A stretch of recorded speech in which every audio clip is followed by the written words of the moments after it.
Hello, everybody. I'm on my phone again. So that's what I was doing. I was setting up the laptop. Sorry it was running on so long. I'm going to put the comments on my laptop because it's far too small for me on there. Welcome, Phoenix says. Welcome, Uncle Danny. Thank you for sharing. Welcome in, Phoenix again. Welcome in, Sass. Sharon. Hey, everybody. Hiyo. Welcome in, guys. I'm just going to welcome El Chav. I'm just going to send Phoenix. I'm just going to send Lars the. I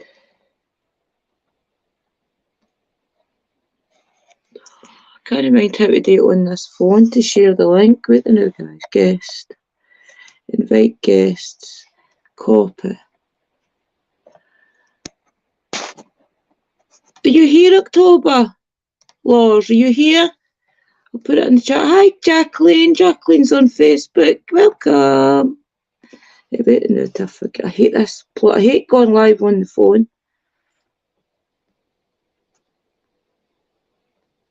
Anybody can grab the link, guys. It's up to you if you want to chit chat about religion.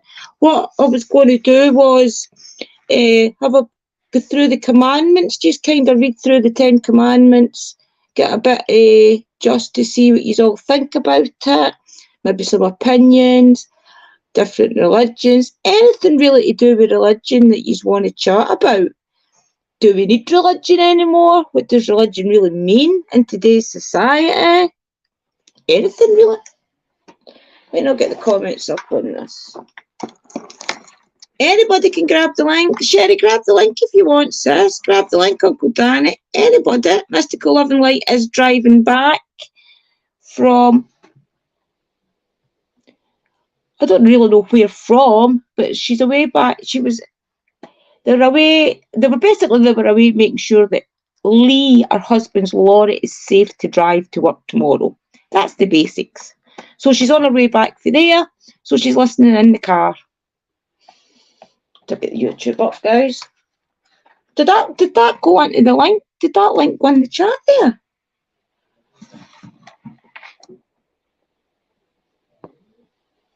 I'll try it again, guys. Lars, if you're here, can you grab it off the screen? If not, I'll send you it through WhatsApp.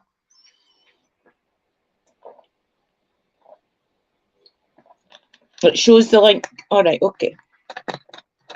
Good stuff, good stuff. Wait, wait till I get it up on this.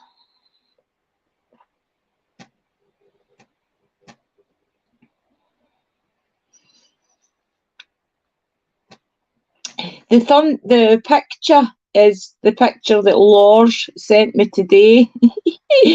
Her and her partner were driving. And they had a guest accompany them. So that's what the thumbnail is, the sheep.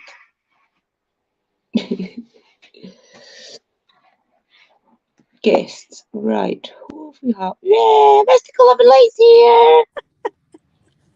I only popped in to say, hey, Lee got out to fill up with gas, so I'm just like sitting here waiting on him to come back since he's fueling.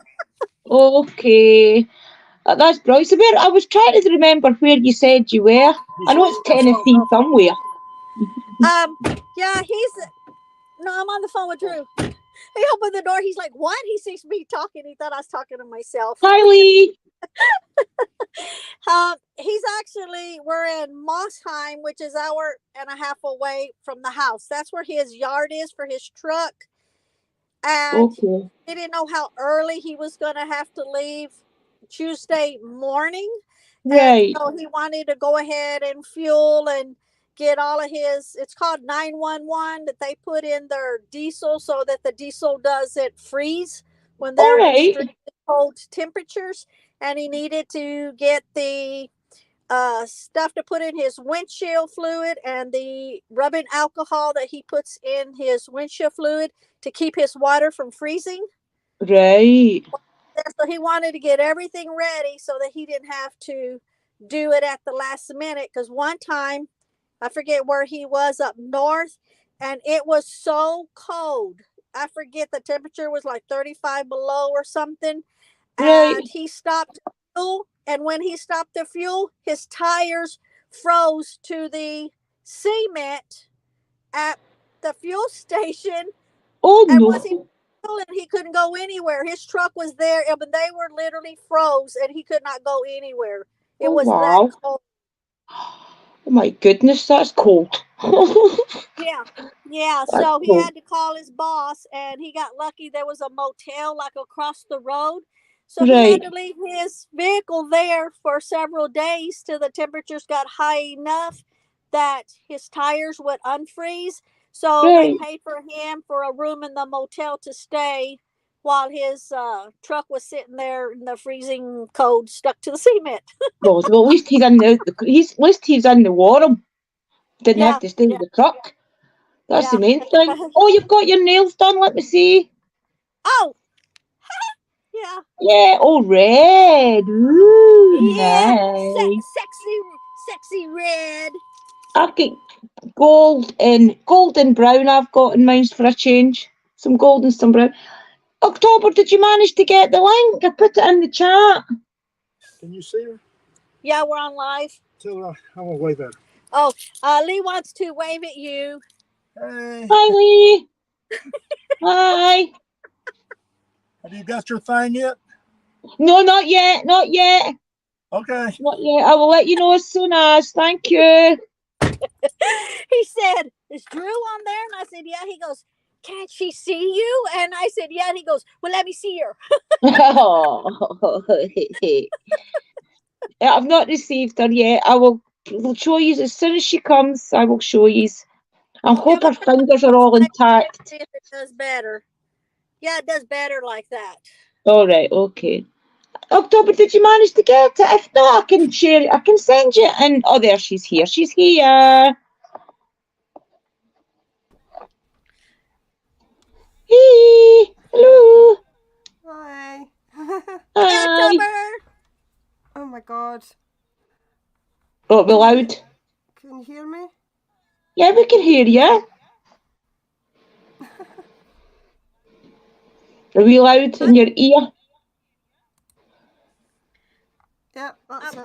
As soon as Lee starts coming back, I'll get off. I just wanted to pop in and say hey, and sorry that I couldn't be on your live like all the time because the service is on and off. The service here's stuck, so I would be going in and out. So as soon as he starts coming back, and I'll get off.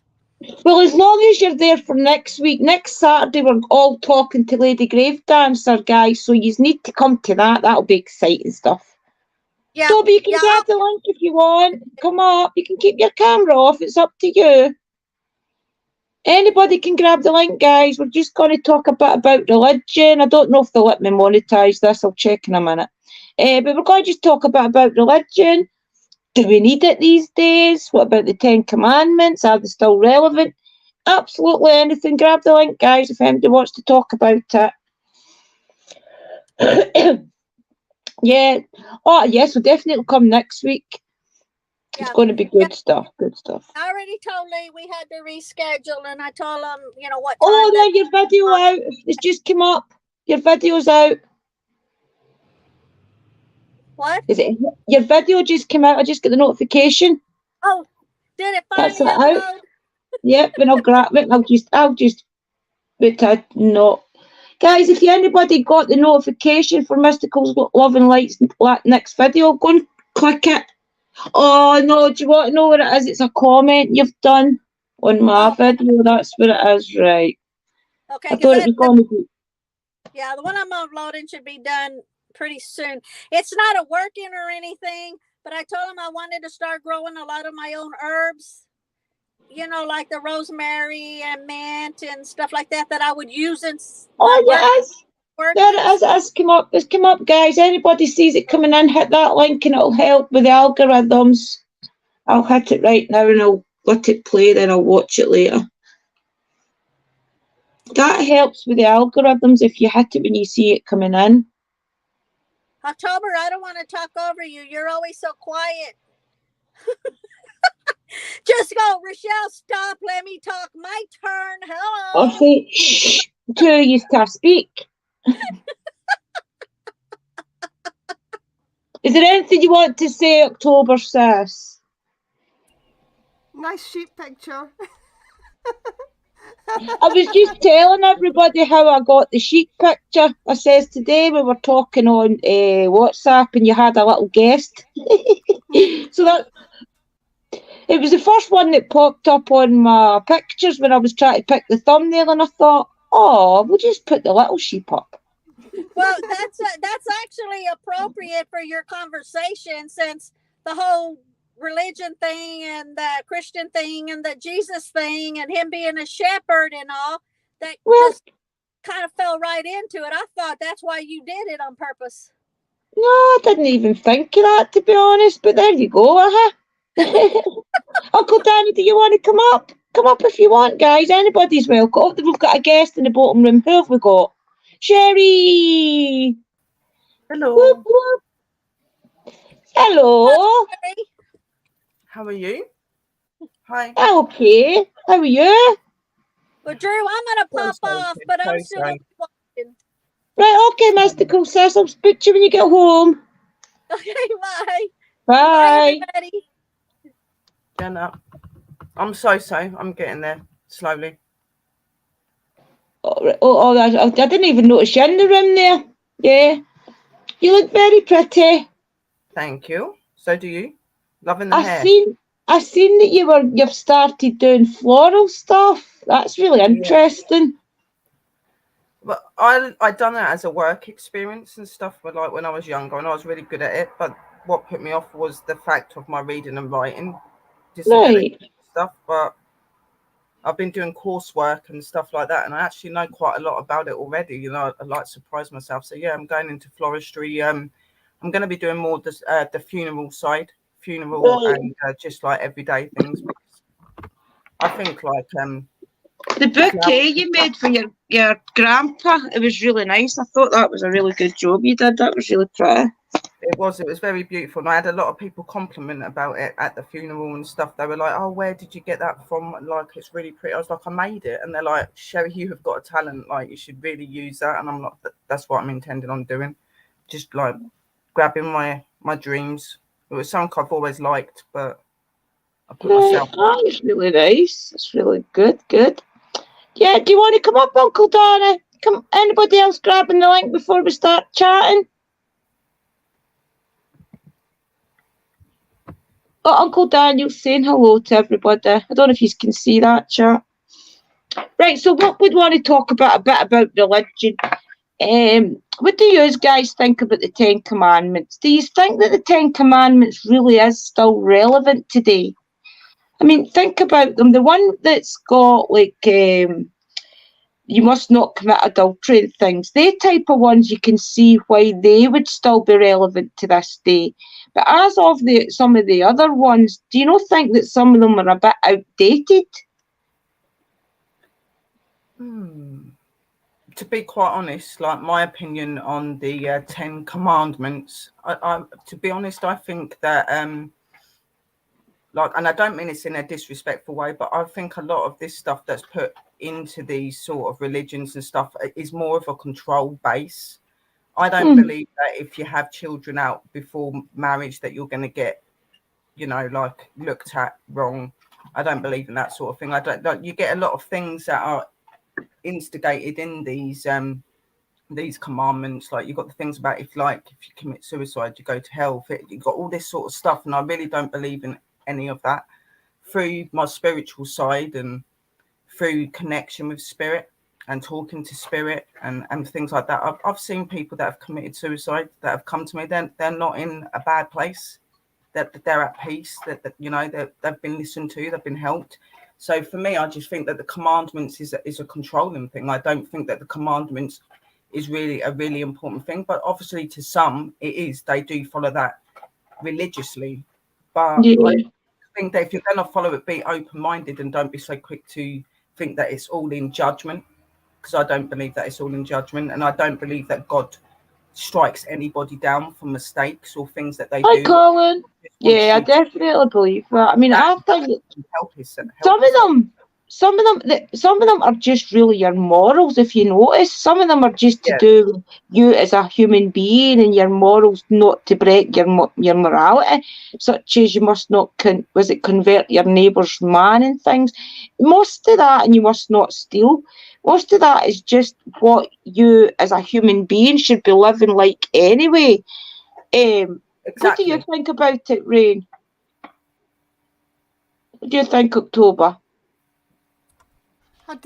I realised that my thing was on mute there for a minute. I was about to say something. I don't really know myself because, I mean, it's not a path I follow, but I do respect other people's paths and thoughts and decisions and stuff. But I do agree very much with what Sherry said in that respect, because I think there is a lot of stigma, positive and negatively, with regards to things like the Ten Commandments, and people really, really do hold on to some of those things, which means that if you take a lot of those things literally, it can really affect somebody, you know what I mean? Mm-hmm. Yeah. I mean, religion as a whole really is just a form of control.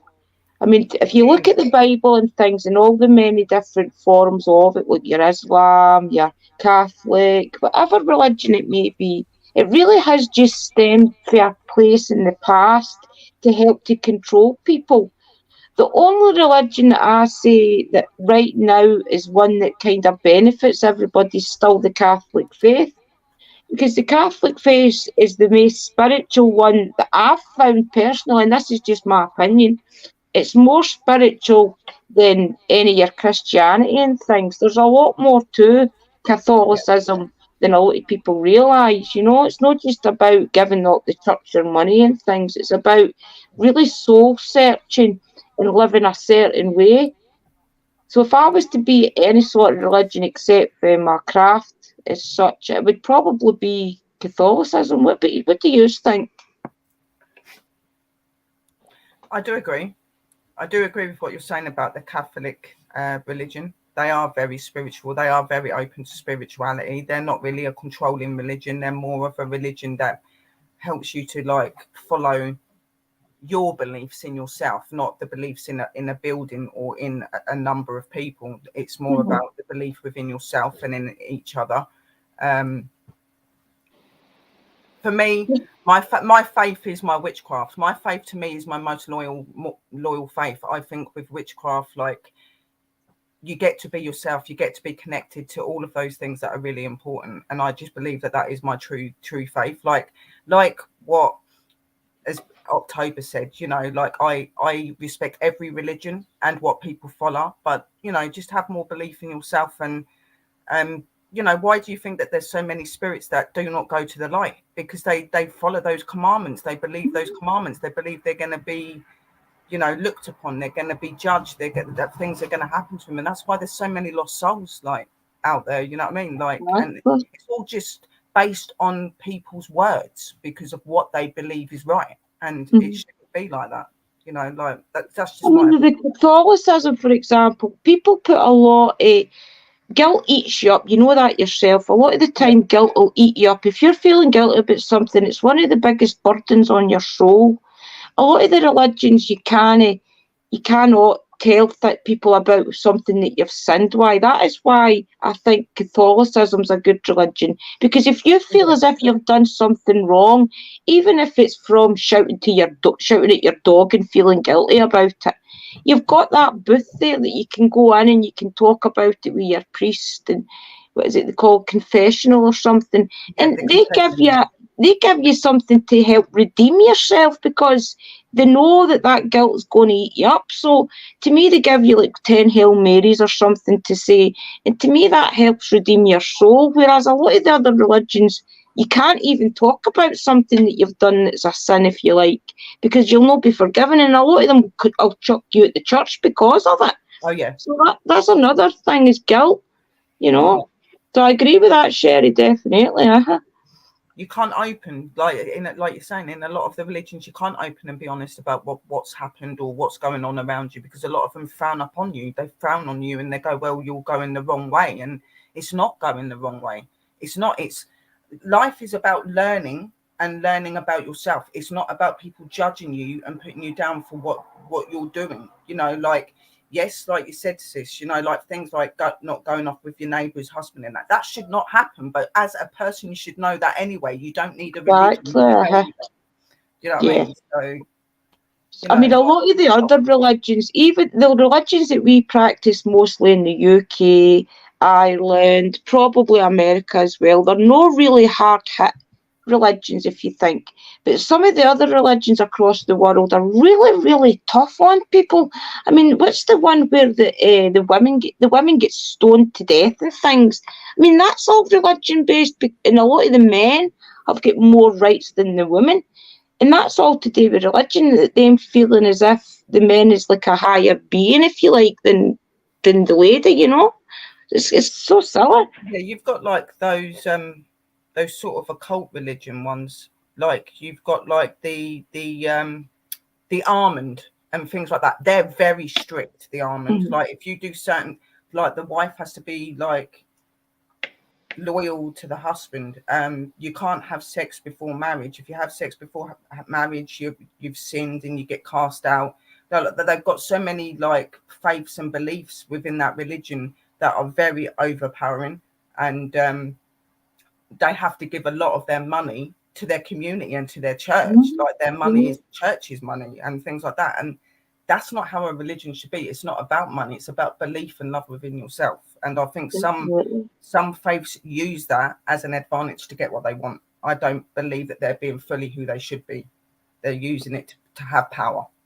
That's completely sure. I mean, even if you think about Christianity started off, I do believe, in my opinion, is something that was to benefit everybody in the community. But then leaders, the churches and things, started to get selfish and push out narratives that only them and their own beliefs. I mean, has a lot of these religions actually got to do with God? You know, has it got to do with a lot of people's opinions that's in these roles, you know? That's another thing. I mean, religion, a lot of the religions that are nowadays, I mean, look at the one we did about the guy, that Pastor Locke, remember? He was trying to kind of bring back the witch trials. So a lot of that was nothing to do with actual God. That was to do with one man's opinion. Yeah, and that's the thing. But that's the problem with some of these religions and stuff. When they set this all up, a lot of people will follow that and believe in that, and they don't realize that a lot of it can cause a lot of damage. And I'm not being funny, but with Christianity, like before Christianity become the way it was, Christianity accepted people such as witches and that. People like that would be in that community. We would all be able to be together. Over time, their faith and their religion changed, which meant that people such as witches and that weren't allowed to be in it because apparently we're part of the devil and stuff. But in fact, we're not, and we're no different to them. And this is what I say to everyone: we're like, when you get certain people that come up and judge you because you're a witch, you go, well, hang on a minute. We may use wands, we may use herbs, we may use like candles and all this sort of thing, but we do no different to you, really. When you stand in a church and you've got a Bible, you've got your candle, you're speaking words to something you do not see, you're doing no different to us. We just perform it in a different way, and we have a different belief. It doesn't mean that we don't believe in what you believe in. We just do it differently. Yeah, okay, exactly. That's where people go wrong in that. They're like, well, no, Christians say that what witches are bad and that like they curse, they do this, they do that, but it's not that. And that is a prime example, that man that was trying to bring down witches, that's meant to be Christian, you know what I mean? Like it wasn't about a faith and a love. He wanted to try and make it big again. He wanted to push his narrative, basically. And the scary thing was that people were jumping on his word. There was people in the crowd really, really willing to go burn people at the stake again. And that's scary to think in 2022 that there is actually still people out there that is willing to be pushed into that sort of narrative.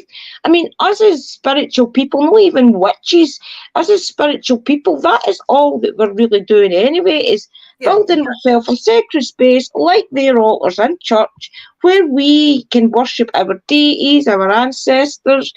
And they use frankincense and myrrh as well. They use that to cleanse energies in their church and to help people when somebody's struggling and things and they go to them, they'll burn that type of thing. And basically that's like us with our sage and things. So it's practically the exact same.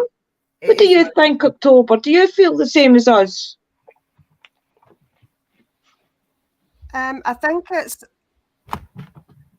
there's a lag, so I keep thinking somebody's talking and it's an echo. It's okay. I think it's down to like moral compass, and I think it's about everybody's individual thoughts, like, you know, your intent, the words you say, the way you carry yourself, the way you walk your path, and any path, you know what I mean? So I think it shouldn't be any different from, you know, what path you follow. And I think there's got to be respect there too. So, like, you know, at the end of the day, like people have the wrong idea a lot of times about the craft, you know what I mean? Like, people have preconceived ideas all the time. So I think we have to watch in some respects that we don't get the wrong idea about other people's paths, but at the same time, there's going to be things that jump out at you, for example, where I think when somebody is getting into a conversation where it's going to be taken in a way where it's going to be harmful to other people, I think that's when it gets dangerous, you know? Definitely. What do you think, El Chaff, who's just now joined us? Welcome in, brother. How are you? I'm good. I've been listening. I've been in the background listening. Okay. My beliefs are somewhat obscure from everyone else's, I think. And it's not really everybody else's, but I don't believe in a religion as such. I think people need to be more connected with nature and what's out there in the world and not be too focused on, you know, I do believe there's something afterwards, but I don't, if you want to call it God or if you want to call it whatever, that's your decision, that's your choice. I don't judge anybody on any types of beliefs that they got. But it's just common sense to treat people the way you want to be treated. But connect more with nature. And I mean, like, if you take one thing I've been telling people to do in the community, if you want to call it community over on YouTube, that I'm into, is I'm trying to get people go out into the woods, sit down, don't make any noise, and watch what happens. Because you start getting accepted into nature. We're all a part of it. And, you know, this whole going to church every Sunday and following these set of rules and beliefs, you know, it's not my direction. Right? So, I mean, like, I don't judge anyone if they want to sit down and follow the 10 Commandments, which I think are very outdated for the most part. Or they want to follow Catholic or Judaism or Buddhist or whatever. That's your own choice and your own set of beliefs. But don't try to force anything on me, because I'm not gonna bend to your will. I'm gonna do what I'm gonna do.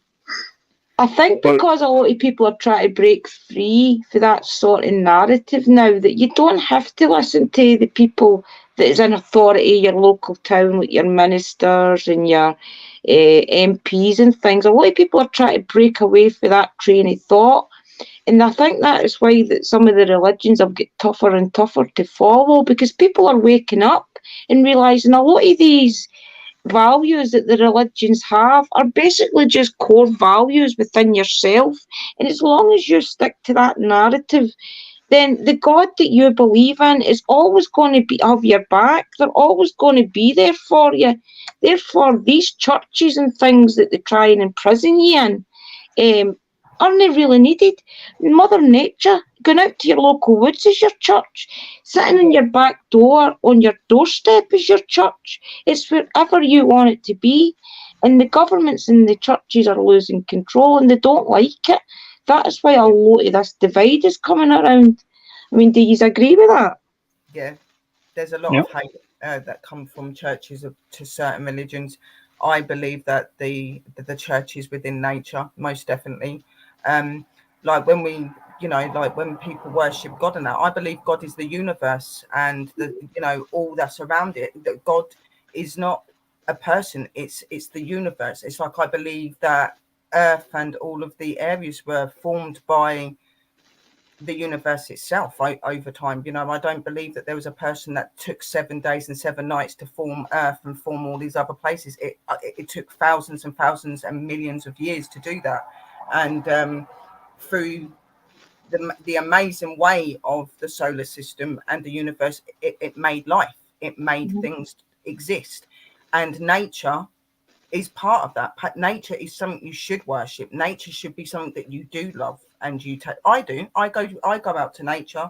I'll sit there. I'll play my drums. I sing to it. I sit there and listen. I can communicate with trees. I can communicate with flowers. I can feel and see things that others don't. I see it in a completely different way to others. And it is true what Al said. If you actually sit there and take the time to listen and to feel, you see where the true power and the true religion comes from. It comes from nature. We have nature within us. We have the universe within us. We're connected. So yeah, definitely. I mean, the thing that people got to remember is, way back when some of these religions started, it was because of them being rich people in the communities and being poor people in the communities, and the church was a place for people to come together and kind of share like a meal and help each other out and things. And they lost the full principle of what a church was built for. It was built for the community to go have a mutual place, to be together, to worship, to sing, to joy. And it's much like us. A lot of these people didn't have homes away back then, or they didn't have homes big enough to host friends and for their families and for the people in their family. So therefore, a lot of the churches were a place for people to meet and rejoice, if you like. And through the ages, they've totally misconcepted what a church was for. Now the church is there for the ministers and things to get money, to keep the church built and things like that, where it totally wasn't what the money that the churches gathered in the first place for. They gathered the money in the churches in the first place to share around the community to the people that were struggling. And nowadays you'll probably get that in many churches, where the money that they gather in is shared between the community that needs it, So even that part of religion is totally gone. Yeah. Now there's one of the local parishes here that they'll give back to the community in the way of food drives and stuff like that, where they will go and collect all this food and hand it out to needy families and stuff like that. But they don't do it like they used to do it 5-6 times a year. Now it's usually only Christmas or Easter that they'll do that, instead of throughout the year, because people are not just struggling around those times of the year. There's a lot of people struggling all year long, and it's true what you're saying is this is a part that's gotten forgotten out of a lot of it, and this is something that's driving people away from it. Definitely. Instead of bringing them in. I mean, up here our churches are all locked. Our churches are only open on a Sunday for a couple of hours, whereas years ago churches were open all the time and you could go in, sit down. I mean, I know it's probably because of vandalism and things, but you could just go into a church and go in at any time of the day or night and sit there and worship. Nowadays you need to book an appointment to see a minister, and it's a big strategy of them to get you to be more structured again. It's just everything is controlled now, whereas you should be able to walk into your local church at any time if that is what they want it to be, is the pillar of the community, your church, they should be able to walk into your church at any time, even if you're not of that religion, because it's supposed to be the place of God. So why are the churches all locked? Take away a small town like this would never get any vandalism in the church. I know that for a fact. So why is our churches locked here in a small local town? It's silly. It's because they want people to come on a Sunday. They want people to come with money in their pocket and give it to the church, where they've lost the full reason that a church was built. It's to build a community, and it's not the way it is anymore. And it's sad because a lot of people need a church. A lot of people benefit from a church being in their community. I, for one, think even though I'm a witch and things like that, there are a lot of things going on in our community that the church is involved in. I would still go into the church and leave them a donation and things if I knew when it was open, when events were on, which is very rarely they'll hold an event anyway. But I would still go support that because it's still a place of God, if you like. I don't know what it's like in your guys' areas. Is your churches all open? No? For life. And the bad thing is we had two. We had one because, religions get divided. There was Catholic and Anglican. Mm-hmm. They actually just sold the Catholic Church to a private company. Now, the church was originally built by the people in my community. They're the ones who put up the money to have the church built. Right. Now it got sold, but the money didn't go back into the community. Mm-hmm. So, all these generations of people that had put into this church. It just sends a sign to the communities, I think, that religion is dying off, and a lot of people are now making not a new religion, but a new form of worship, if you like, because they're starting to realise that you don't need these big fancy names like Christianity, Catholicism, Buddhism. Well, maybe not so much Buddhism because it's a totally different religion. But you don't need a lot of these controlling religious names behind you to feel spiritual. I feel spiritual every single day in life, especially when I'm walking about in nature, especially at this time in nature when you start to hear the birds and things sing again in the morning. You start to look at the grass and you see some of the little snowdrops picking their heads through. To me, that is religion. That's you seeing that Mother Nature's coming alive again, that the sun is doing its job and it's making things start to grow, and it gives your spirit a little boost because you know the summer's coming, and you start planning in your head things that you need to grow if you want to have a garden this year and things. So it's understandable, isn't it? This time of year is rebirth. It's rebirth. It's the world waking back up. It's nature waking back up. It's you're saying, it's all these beautiful things coming through, and like in my opinion, you don't need to stand in the church to be religious. Like Sis said, your religion and your faith is within you. Okay, it's only you that can make your faith and your beliefs happen. Okay, nobody else sitting there talking to you and telling you something's going to make that happen. Only you can. And it is true what you're saying. There is a lot of people coming away from churches now and doing it from home because they're realizing that you can love and worship your God, your goddess, whatever it is, from anywhere, because you can. It's always been like that. It's just over time, religion and stuff change, hasn't it? And people have started to believe in the way that churches tell you, but now they're starting to wake up because they're starting to see that it's not that way. Like, for instance, like Christmas is supposed to be about God, but now that you've got, you've got churches that will charge you to have a Christmas dinner on the day that you're supposed to be worshipping Jesus. I know. Like Sis said, it never used to be like that. You shouldn't have to pay for who you love and you believe in. You shouldn't have to pay for that. It's in here. And he'll love you no matter what. Or they will love you no matter what. It really depends on what you believe in. That's it. It's just sad that the people that do need religion, I understand that there is a lot of people out there that still need Christianity and Catholicism and everything else that follows behind it. There's always going to be people that need that structure.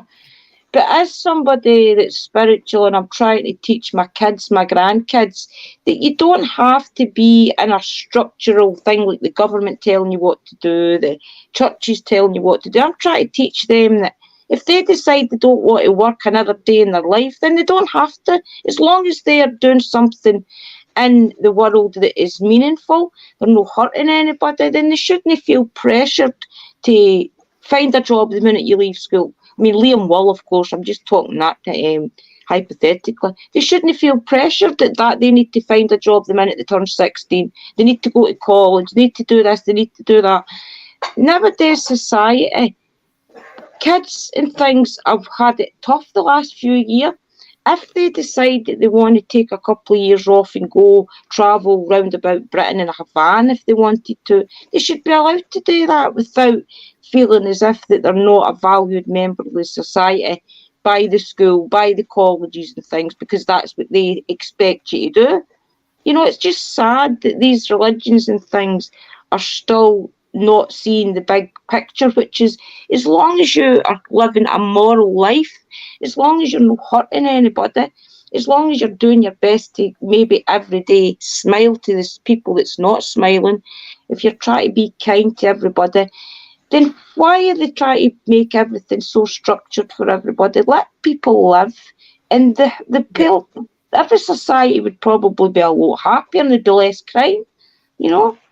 It's like that person that said in the room that you know, a lot of people have died through religion, and that it's not just through religion, it's through many things. It's the pressure of life, it's the pressure of trying to be something that people want you to be in that. Mm-hmm. That's why you get a lot of these people that end life and they don't want to be here anymore, and that because they've got so much pressure, because they've always got to prove themselves. They're made to feel guilty that they don't think the same as everybody else. Mm-hmm. Yeah, you don't have to prove yourself. You just need to be, like Sis said, you just need to be genuine and a good person. You don't have to go by government rule and all of this sort of thing. Be who you want to be, but just be respectful when doing it. You know. That's that. Mm-hmm. I mean, what do you think, October? You stay in Scotland the same as I do. You don't stay too far away from me. Do you feel that in a lot of your Scottish towns that a lot of people are just stuck in that structure? You go to church, you wake up, you get your kids up to school, you get them to college, you get them jobs. I mean, it's probably the same around the world, but in a Scottish perspective, is it the same in your town that your kids are made to feel guilty if they don't want to follow the path they go down to college, or do you know what I mean, like earning before when they leave school and things? Do you feel that pressure in Scotland? Well, for me, when I was younger, I grew up in a fishing village, so it was a bit different for me up the northeast coast of Scotland, and I'm in the West Lothian area now.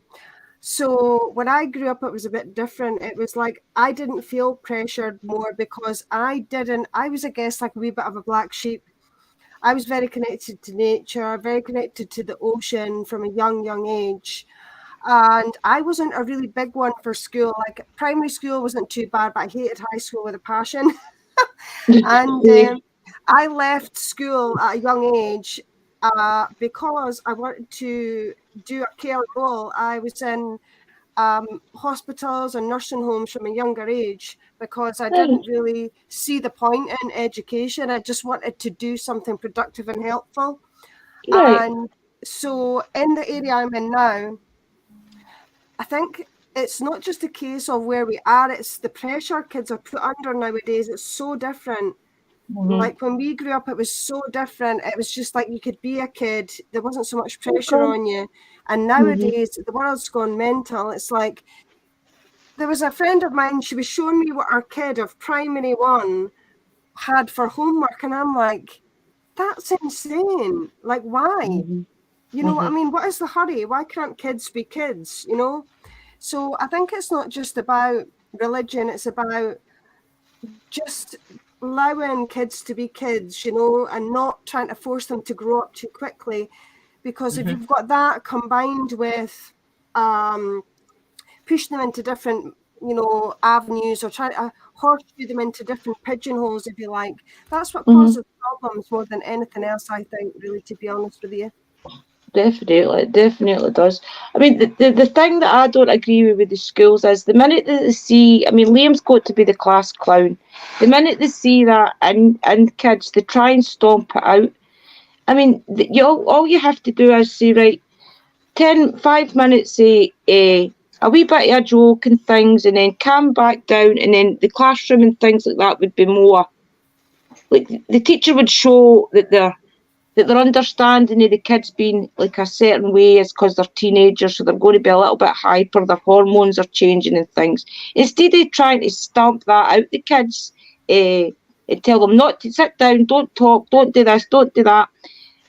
If I was a teacher, I would try and have a joke with them for that couple of minutes and then go back to the teaching and things, instead of making it such a big deal that one kid is trying to have a joke and throwing them out of classrooms and things like that. That's what I've got a problem with.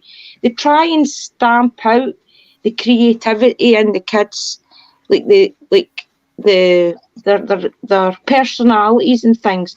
They've got they've done it with Liam all through school. They've tried to stomp out his personality, if you like, and that's why I've got such a problem with the government and things like that, trying to push a narrative, is because they don't let the kids be kids. They want to section them into these, like, 4 separate places: good, bad, good, not so good, mediocre, and then exceptional, So why do they do that with the kids? That's the thing I've got, and I think a lot of the time it's because the fear of society, the fear that the kids are going to go off the rails or whatever. But years ago, we were allowed to be kids. We were allowed to do what we wanted to do in school, and our teachers were pretty cool, as I would imagine. But nowadays, the teachers are, I don't know if it's maybe just our schools up here, but the teachers in our schools are just so strict these days that they're trying to stomp out creativity in the kids, I think, Yeah, no, I do agree with that. And I think that's why a lot of children, when they like kids, but like young adults, when they leave school, they don't really know what they want to do because they've never really had that opportunity to be a kid. So they want to experiment and do that when they leave school because they've not been able to do it in school. They've had to have like a set way to be. So when they leave school, they want to go and hang around near shops and go to parks and they drink and they do all this stuff, you know what I mean? Because they're releasing what they've had to do while they've been in school and that. And I do agree with what Sister Drew's saying, that, children should be able to be children at school. And yes, education is important, I guess, because it's, grades that, they want their jobs they want, but they should be able to be kids at the same time. They should be able to sit in a room and have a joke for 5-10 minutes and then go over to education. It should be like that. And I think that's why there's so many mixed up kids these days, because they don't really know where to turn, because one minute they want to be serious, but then when they're at home, they're allowed to be another way. So they get so mixed up. What are we supposed to be like then? Because we're told. And lockdown as well. I mean, the kids were locked out of school for a year, just over a year, I think it was. And I feel that they're just a bit too hard on the kids. I don't know if it's up here or not that it's just that bit of a problem with, but they are. I mean, when we were younger, we were allowed to be hairdressers. We were allowed to say that we didn't know what we wanted to do when we left school. And there was a place that we all went that did about 6 different things. You had sewing, cookery, mechanics, joinery, different things like that when we all left school because we didn't know what we wanted to do. These days, they put the fear of God in the kids and tell them if they don't decide what they're going to do, that they'll be left desolate, they'll not have a career, they'll be left using drugs and things like that, and put the fear of God in the kids. And it's crazy to me. That's a different subject. What do you think, Papa? I think one of the biggest problems with the school system and everything like that is they're trying to pump these kids out way too quick and get them into the working class community because it all revolves around the almighty dollar. Money, yeah. And the quicker they can get them out working, the quicker they're going to get taxes from them. And this is where the problem is coming from. They're not looking at what situations they're putting these children in, or they don't really care about what's going to happen to them down the road. They just want to be getting revenue from them as quick as possible. The school days are getting shorter. Yeah, they're trying to cram twice as much information into them in half the amount of time. Yeah. They're trying to pump them out of school quicker than ever before. And people are not having as many kids as they used to because they're making it harder for people to live. Yeah, it's putting a lot of kids off going to school, and I'm not just talking about Liam, I'm talking about other kids in his year and things. It's making them a bit scared to go to school. Not scared to go to school, but it's putting them in a place where they don't want to go to school because the teachers and things are putting them into a form of panic about their future. Whereas they're only 15 years old. Let them, if they've not made their decision what they want to do, let them live a couple of years and then the decisions will come to them. Don't put the fear of God into them and try and stomp out their personalities just because they don't fit into a narrative. They want to be lawyers and doctors or whatever, you know. Liam wants to leave school and work on the building sites because he wants to be a builder. The school think that that's like him no living to his full potential, but he wants to do that, let him do it. He doesn't want to be a lawyer or a doctor or something, you know? It should be his choice, shouldn't it, really? Yeah. And one prime example for this sort of thing is such places like China. Look how brought up their children are. They're not kids. They're not kids. They can play pianos, violins, they can do the best mathematics. That when they leave school, they're so educated and so brainy that they become things such as surgeons, doctors, and in that country, that's what they want their children to be. They want them to either be something really highly paid and things like that. And you do see that. And I do feel that in ways that's what they're trying to do here. They're trying to learn our children to be like a robot.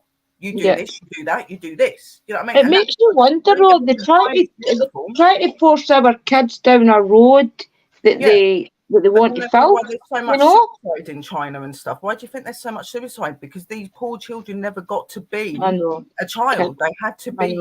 They had to have example for that family. If they didn't, they got moved out. You know what I mean? Like, and that's what they're trying to do over here. They're trying to bring that in. They want them to be like robots.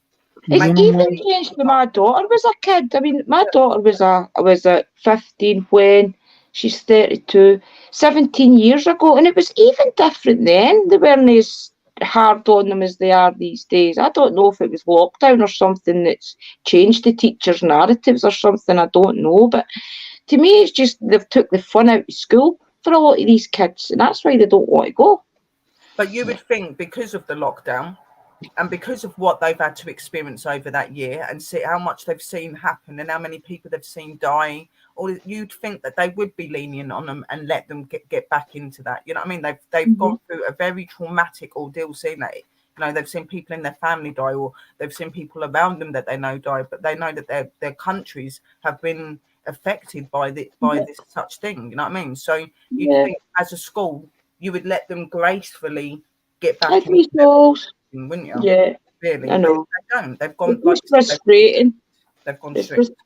It's frustrating to see them. I mean, it goes back to what the live was kind of about. Do we need like this? Do we need this heavy structure anymore in our lives, such as religion and governments?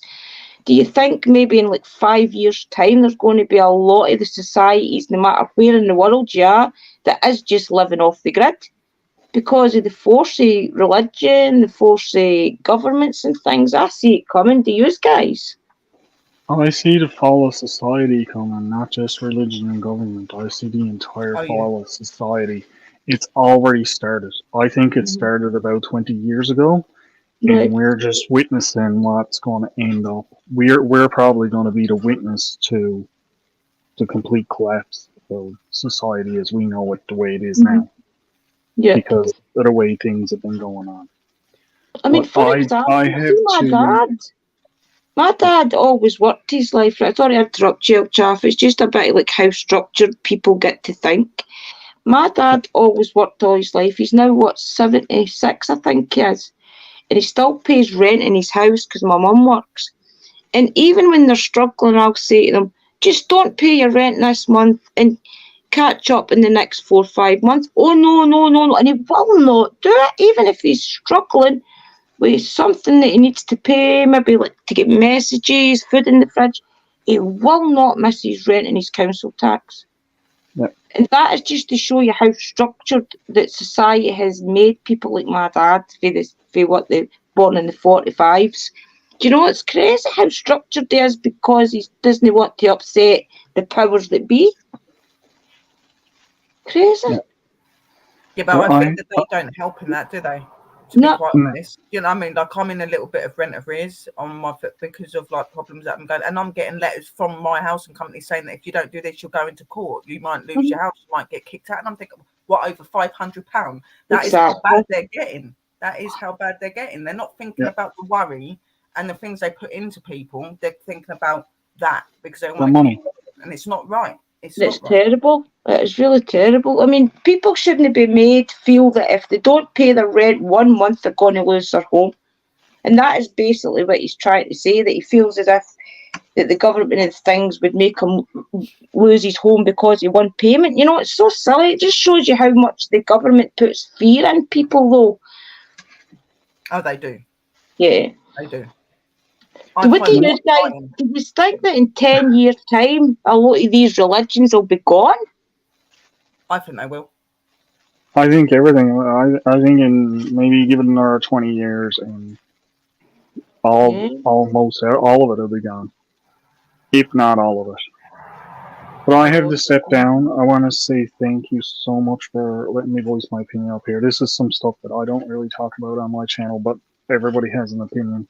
No problem. It's nice to have you. Come up anytime, brother. Thank you very much. And I'll still be lurking around in the background. I just got to go and get something to eat and that ready. And thank you all. Nice to speak to you. Bye You for too, now. as always.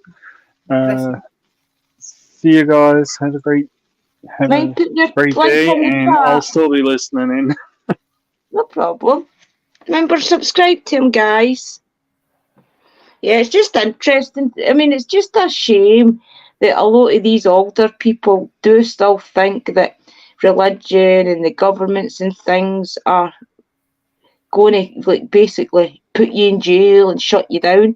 I mean, I don't know how many times I've missed my rent and things and I've made it up because I'm not scared. I know that you can't go to jail and things for it. You catch up with it, yes, so you don't lose your home. But you don't have to have the fear of God in you if you miss one payment and things. And I think that's really sad. It's bad. I hope that the government and things doesn't have such a grip on our kids when we get older, because the way that they're going just now, I mean, Lars, you're going through a bit of a struggle just now with the government. Do you want to talk a bit about it, about housing? Who? Lars. Yeah, there's a lot of things going on right now. Basically, it's a case of that my son has got disabilities, and we lived in a family home together, and we got sorry, there's an echo. That's okay, just keep talking, sis. We can hear you.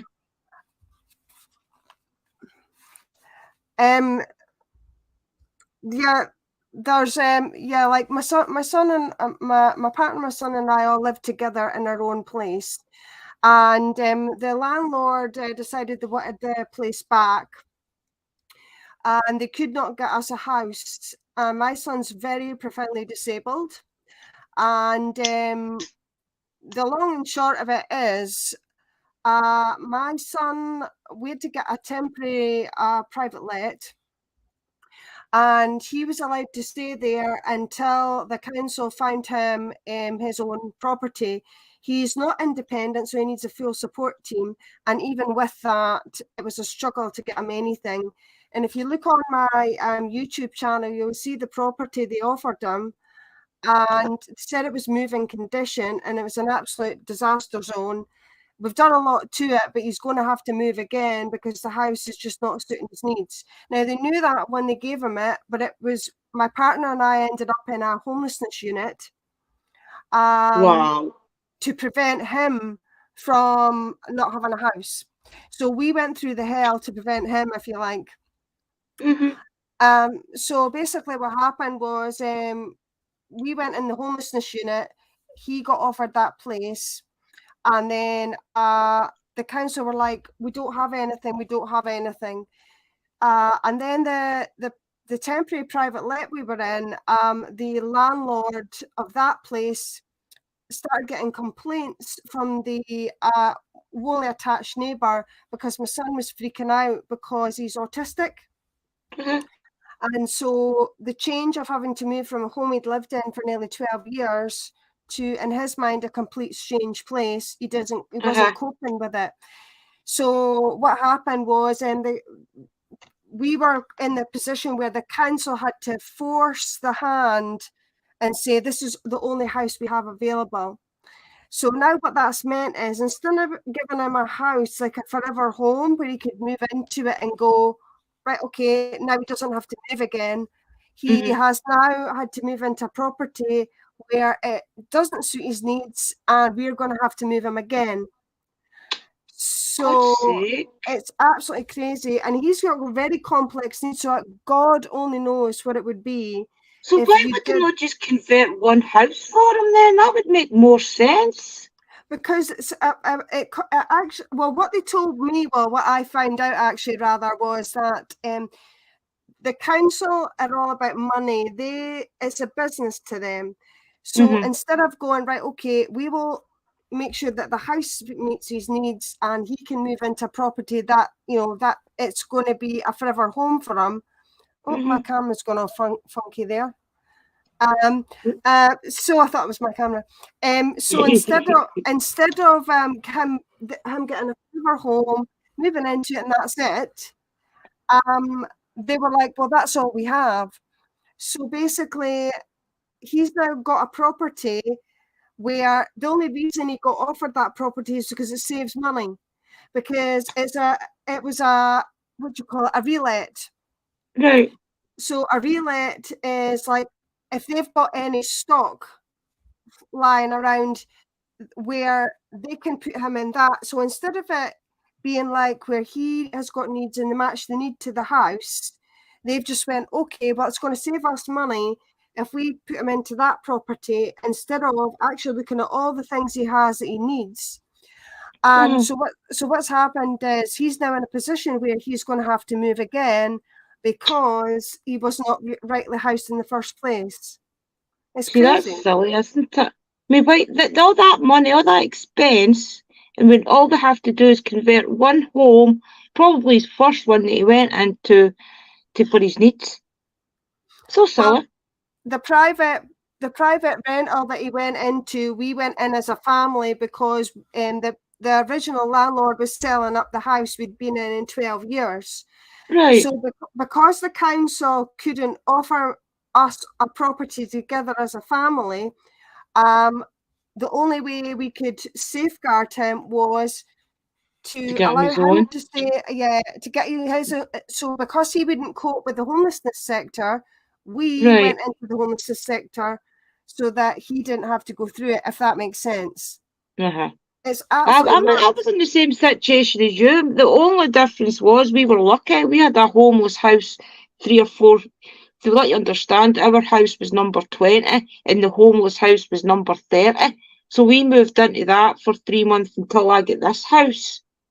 That's terrible, but that they split these up as a family with special needs, especially. It's crazy. Well, what they said to us was there wasn't a house big enough to put us in as a family, and the only property they had was being able to do that.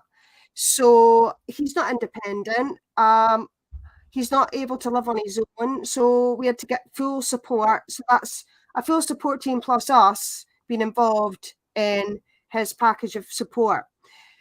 So had they given us a family home, then we wouldn't have been split up. But at the same time, exactly. The only thing is, obviously, we're not going to be around forever, and at some point, he would have had to be in his own place, but not the way that it's been done, if you like. No. And it would have been his choice. And his choice, he's got to make his own decision when he wants to go. It's kind of been forced on him, isn't it?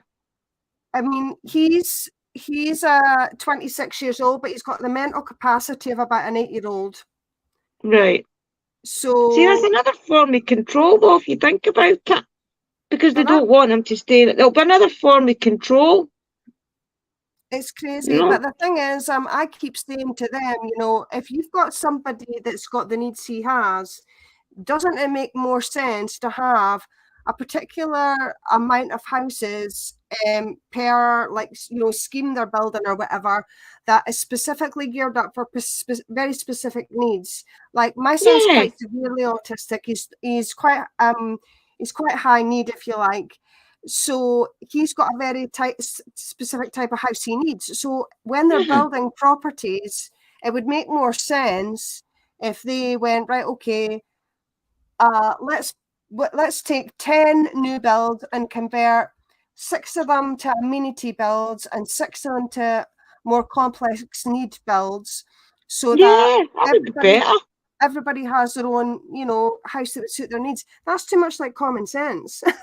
And plus, that type of thinking would help people with the same disabilities stay close together so they could form friendships and things. Yeah. I mean, it's just so silly, guys. What Dobby's talk was saying there about the 2 houses being knocked into one, what we said to them originally was, why don't you offer my son a certain size of property and give us a smaller one beside it, so we were together, but not, if that makes sense? And they said, oh, we can't do that. But if it was one of their kids, they would end up doing it. That's the thing. But you left the Catholic Church, Louis. Oh, wow, Iron. I left the Catholic Church because of the priest who was not following his own rules. Well, we'll not get into that one. I can tell you a few scary stories about priests. Goodness. Terrible. It's just another form of control, guys. But I mean, back to the story about the religion and things. I just feel these days that things like the commandments and things should either be rewritten or people shouldn't follow them. Follow your heart. Follow your morals. Follow the things that you wouldn't want done onto you is a great one as well. I mean, that's probably the best one. Don't do to anybody else what you wouldn't want done to yourself. And treat people the way you want to be treated. And to me, the gods, the goddesses, the powers that be, will always have your back. I mean, a lot of people will do things because they think that they're going to be rewarded in the next life. Why are you doing things like that?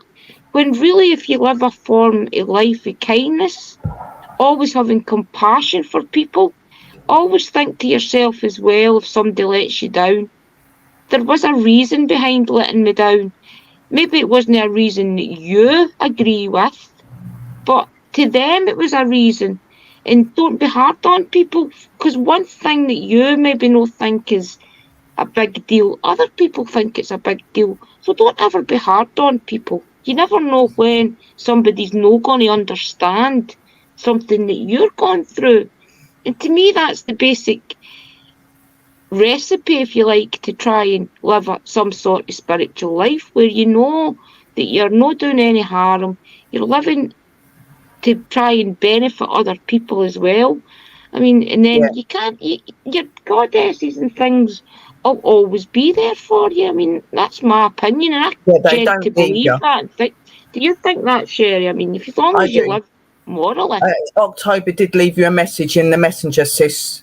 All right, I didn't want to interrupt you while you was talking, so yeah, she was just like letting you know that she's got to go. All right, that's okay, sis. No problem. I'll speak to you on WhatsApp. I agree with your sister, Drew, and I don't think that any commandments should be rewritten up. I think that it should be that people follow what they believe in, but have the respect. Like, I'm not being funny. We've all got brains, we've all got minds, and we all know the common sense on the things we should and shouldn't be doing. You know what I mean? I don't think you need a commandment to tell you that. You know what I mean? We should know that anyway. So I do agree with you in that, and I don't think that they should rewrite it at all, because it doesn't. It's just all control. Yeah, it is. That's all it is. I mean, I think years ago people did need that. That is a disgrace. What's going on with October? You know, her son's disabled and unwell, like, and they're wanting to divide them, like. That's terrible, that's isn't what it? They should understand. Like, you can't divide young people with disabilities from their family. That is the only thing they have that they can rely on. You know what I mean? And that's how they feel safe having their family around them. So I think it's disgusting she's going through that.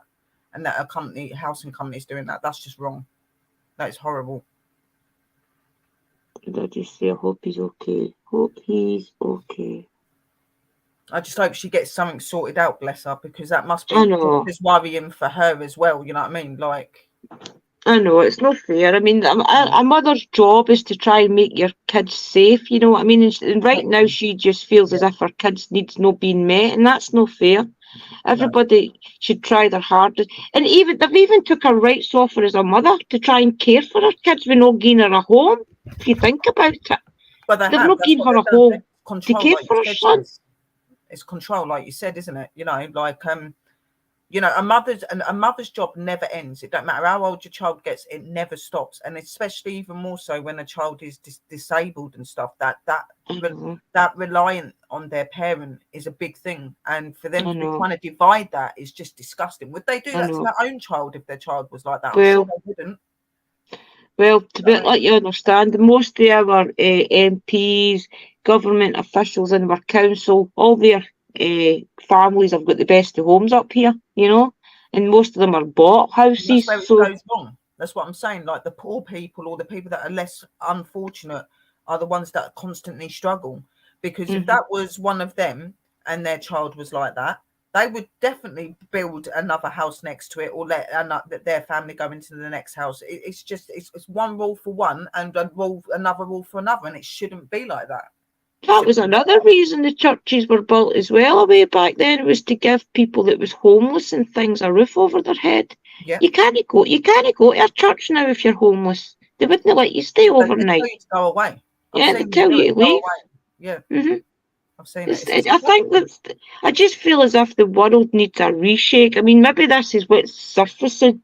Maybe this is what is going to come to light, is that the full world is going to get like a shake up. And we will all start living a better life. I do believe it's already going on. That's why there's so much stuff going on, and there's so much chaos in this world at the moment, because the energy of this world is fighting back and showing you can't keep acting like this and expect that everything gets put in your hands. You need to learn, and that is what it's doing. It's learning everyone that you've got to give to be given. You have to give back. You know what I mean? Yeah. And that's what all this time people don't. They've never gave back to what's being given to them, you know. And now we're paying for it. Yeah, literally. Definitely. And it's not going to end yet. And I've got nothing against refugees and things coming into our country if they genuinely need it. But we as a nation is struggling right now too. And it's putting, I mean, I only get £240 a fortnight to keep me and Liam. And that's terrible, guys. That's £120 a week to keep me and my son. Some of these people are walking in via abroad and getting £500 a week in the same circumstances as I'm in. And the rest. And it's not fair. Seriously, exactly. like you, I've got nothing against refugees. Some of them go through some of the most horriblest things they do, and some of them generally do need the help, but you need to help your own people before you help everybody else. That this world our countries are falling apart. Our people have got no homes. We have got soldiers and people that have fighted for our country that have become injured and they've lost their homes and they're living on the street. Well, how's that right? Don't I'm not saying you shouldn't help others. You should, but you should help your own people. Yeah, and a lot of people are immigrating abroad. They really are. You should help these homeless people on the street. You should help people such as October and her family first before you help a refugee. And I'm not saying that in a horrible way. No, exactly. We don't look at that place in Glasgow. The Glasgow held, what was it? The Commonwealth Games. Like, well, no, help us before you help them. They'd do the same to us. They'd say, don't bring them in until you help us. And we're just saying the same thing. Exactly. You know? Up here in Scotland, the Glasgow held, I think it was the Commonwealth Games or something 2 or 3 years ago. So what they had done was they had made like a Commonwealth village, I do believe it was called, and they knocked down a lot of the slums in Glasgow. Yeah. As soon as the Commonwealth Games was over and all the, like to let you understand, they built housing and everything for the athletes, for the staff and things.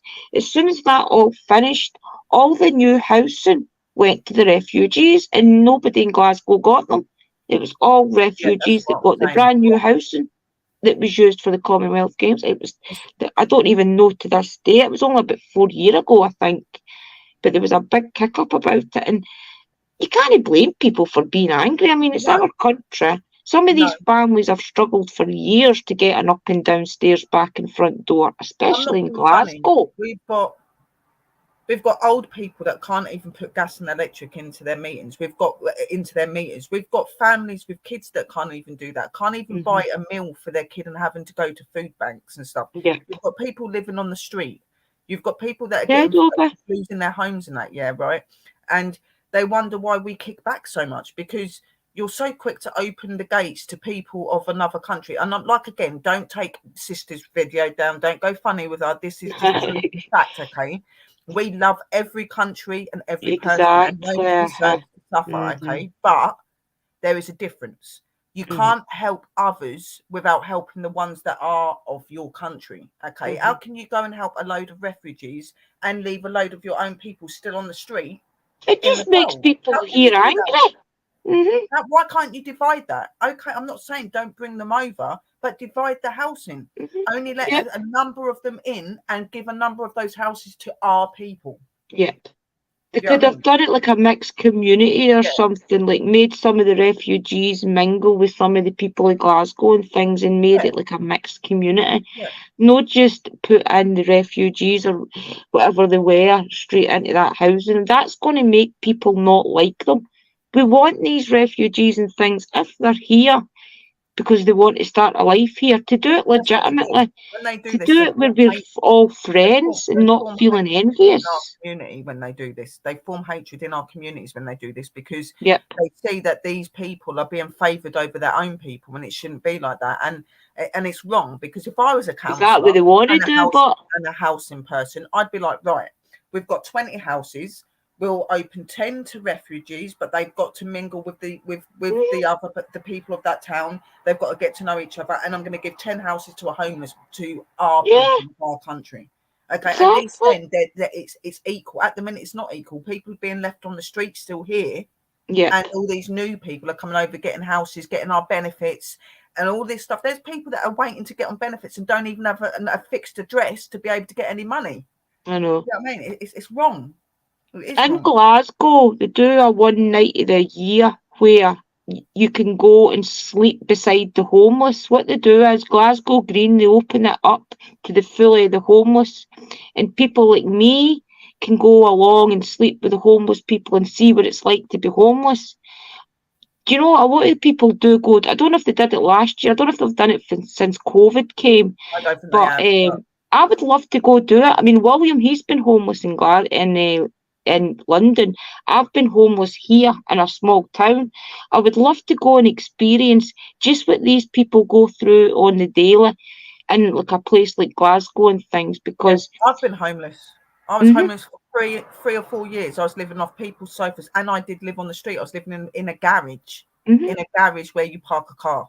Okay? Yeah, people don't realise how easy it's done. I've not really lived it in the way that they did. I still had somewhere I could go to get showered, but some of these people don't have that. You know what I mean? Exactly. And some of them have to live literally on the street in shop doorways and things like that. In cold weather, like I can't walk past a homeless person without giving them money. I feel so bad. Like there was a veteran man I see in London. He had no leg because he lost his leg in war, and he had his dog, and he had no money or anything, and he's sitting there and he goes, any money I get, I always pay to make sure my dog's okay.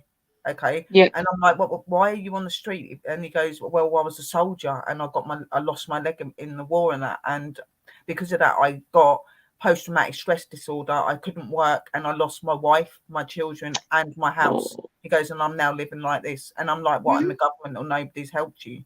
I gave that man. Single men in Britain don't have any rights to homes.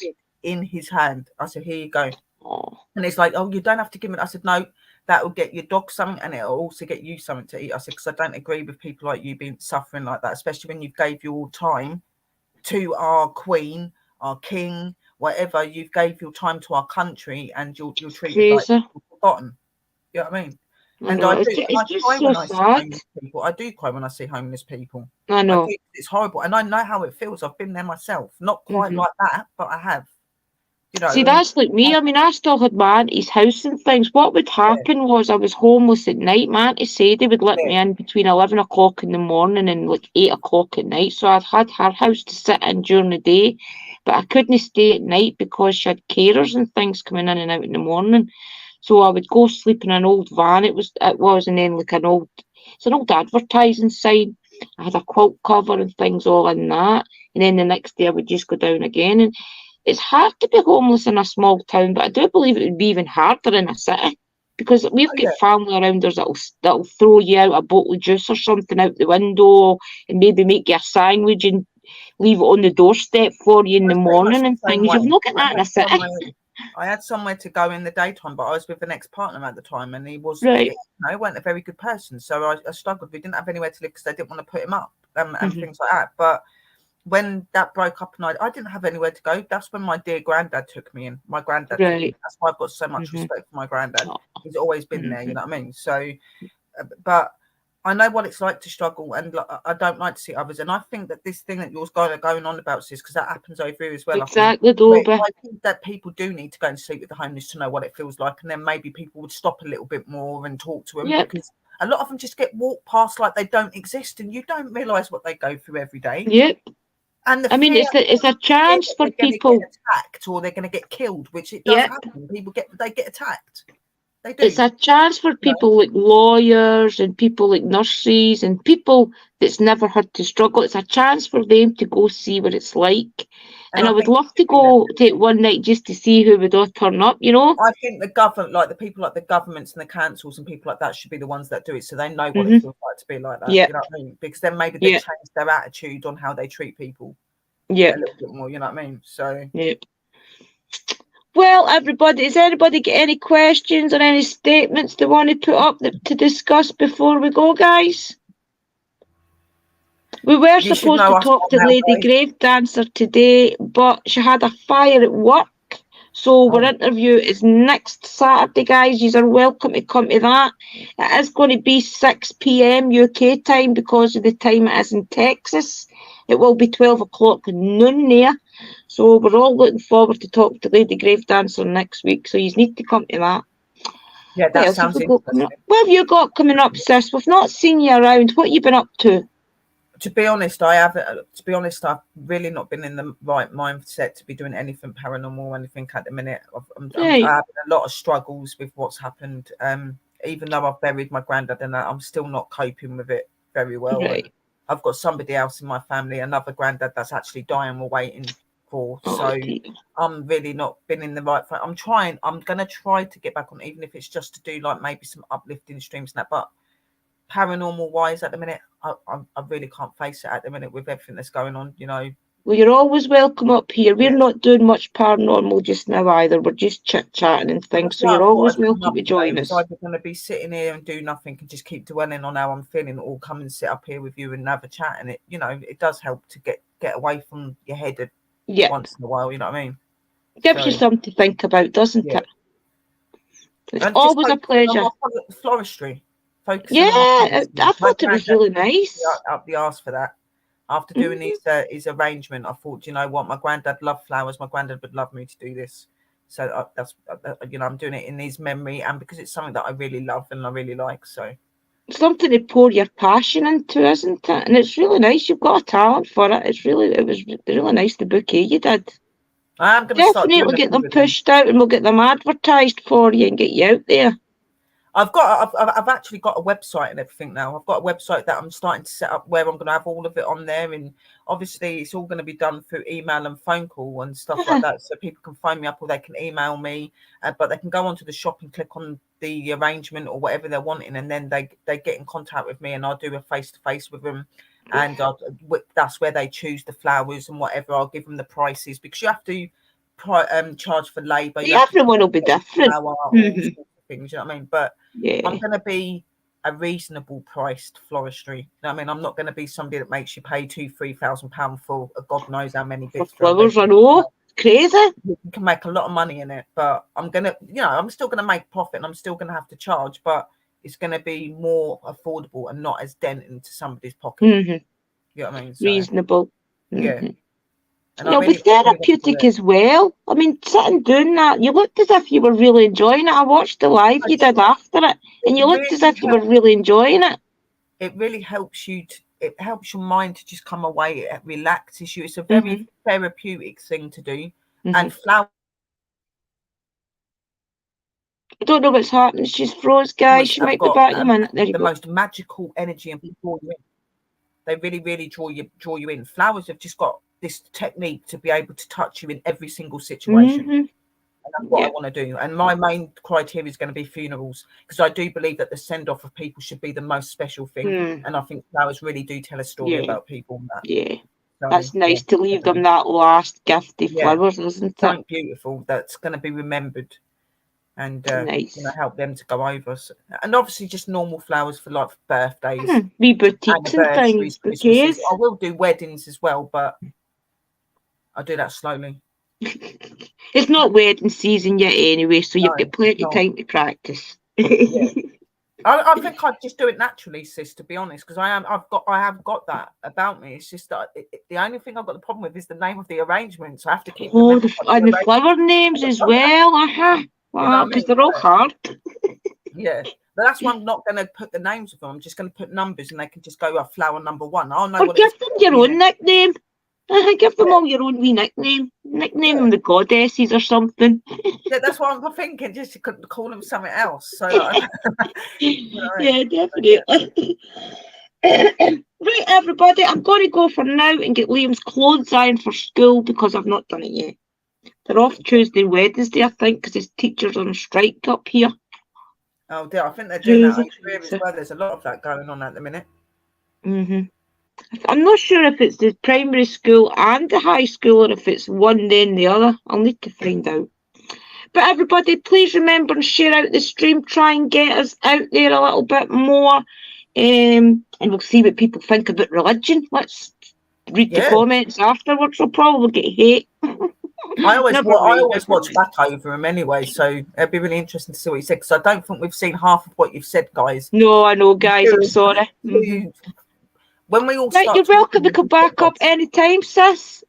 Join us next time if you want. We're live next week. Join us and see where it goes for there if you want. I don't know what we'll be talking about, but I think we're live. In fact, it'll be tomorrow night. Tomorrow's Monday. Yeah, the week rolls in so quick. It has. The days seem to be flying by, don't they?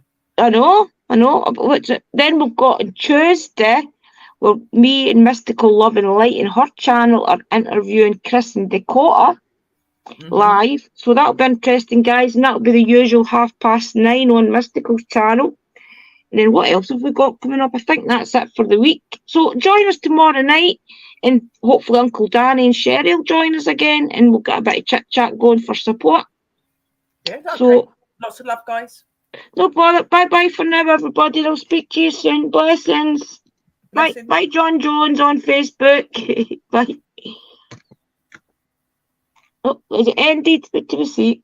There we go.